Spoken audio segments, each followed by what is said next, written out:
Shalom.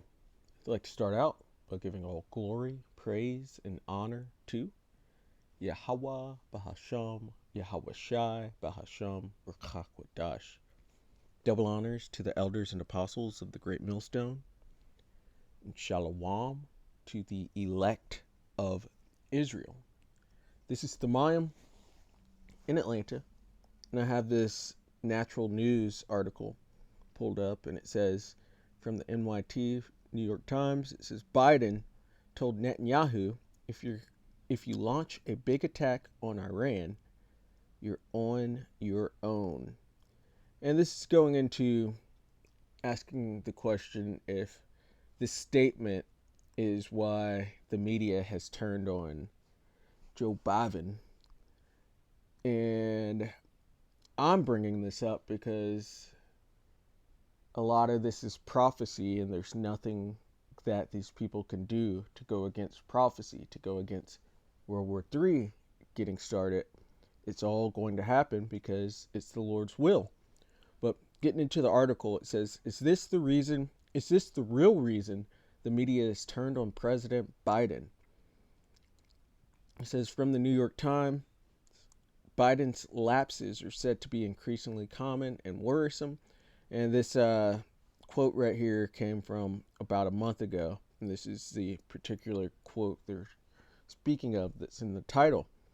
And it says, aides present in the Situation Room the night that Iran hurled a barrage of missiles and drones at Israel portrayed a president in commanding form, lecturing Prime Minister Benjamin Netanyahu by phone to avoid a retaliatory escalation that would have inflamed the Middle East. Let me be crystal clear, Mr. Biden said. If you launch a big attack on Iran, you're on your own. And that's part of the point, that no, they're not on their own, because the scriptures say the least of the flock will bring them out. The least of the flock being Israel, or Amalek. And it's going to bring out the rest of Edom, particularly Babylon or America, because Babylon will back up Israel no matter what. This is Mr. Netanyahu pushed back hard, citing the need to respond in kind to deter future attacks. You do this, Mr. Biden said forcefully, and I'm out. Ultimately, the aides noted Mr. Netanyahu scaled back his response. It says it's incredible to watch how the media went from shilling Biden to demanding he step aside. And yeah, after that debate, people are asking Biden to step down, but they're saying it's from this quote and not the debate. But all that is negligible, doesn't really matter. We're looking for the prophecies to come to pass. This is Proverbs 21 and verse 1. The king's heart is in the hand of the Lord. As the rivers of water, he turneth it whithersoever he will. And so Yahweh Ba'ashem Yahweh Shai is controlling everything within this world, this reality that we're in, and especially the hearts of the kings, which actually guide society. Their judgments and their decisions guide society in whichever direction it's going to go in, whether it be positive or negative. But what's guiding those kings' decisions and judgments are the real king, Yahweh Ba'ashem Yahweh Shai. All this is already, or it's all the Lord's will and the Lord's call. And so Biden might be trying to de-escalate World War III from coming to pass, but it's going to happen no matter what, because the Lord said it would happen. And we're waiting for it to happen, because that's when these regimes, or this power structure, turns over. It leaves from the hands of Esau Edom, which are the so-called Caucasian people or self-proclaimed white people, and it switches, or the kingdom is translated into the hands of Yahweh Ba'ashem Yahweh Shai, or into Yahushai's hand, which thus becomes the kingdom of Yahushai and the kingdom of Israel, which the Israelites are the Negroes, Latinos, and Native Americans, as well as are scattered, because we're scattered into the four corners of the earth, into all the other nations. And so we're going to come back looking like those other nations, and vice versa with Esau. They have conquered or colonized all the other nations, and so they've put their seed into all the other nations. So just because somebody is brown or dark skinned doesn't mean that they can't come from Edom, in which there are a lot of tares out there. Especially, really, there's a lot of Edomites out there, because a tare would pertain to looking like an Israelite and not being one. But you've got Moabites that actually come from Edom, which are the Chinese. You have Hamites, which actually come from Edom. You have Japhites, which actually come from Edom, because Edom has spread himself like the green bay tree all throughout the earth. But it's time for them to step out of the power seat, to come all the way down to the bottom and to go into slavery. And you can tell some of the Edomites are trying to stop this and go against prophecy, but there's nothing that they could possibly do to keep this from happening.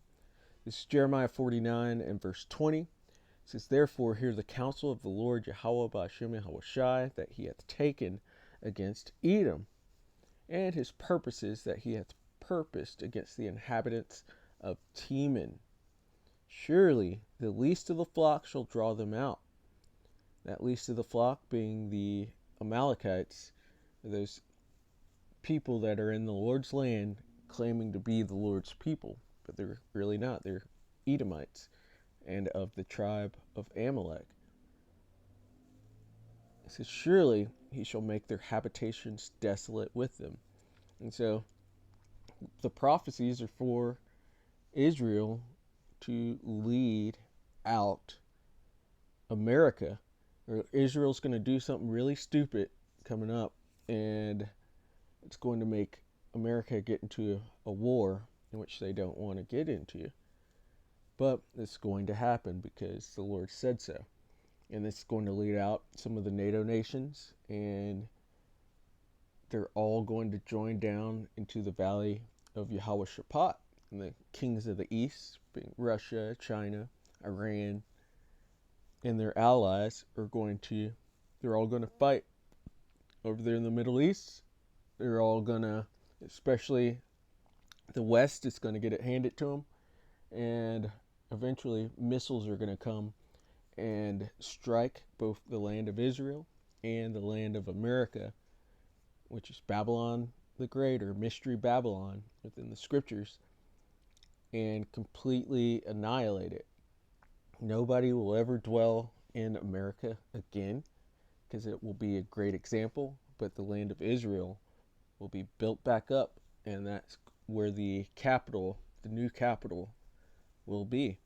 And there's nothing that these Edomites can do or say to get out of this. It's coming because they have a lot to pay for during their rulership.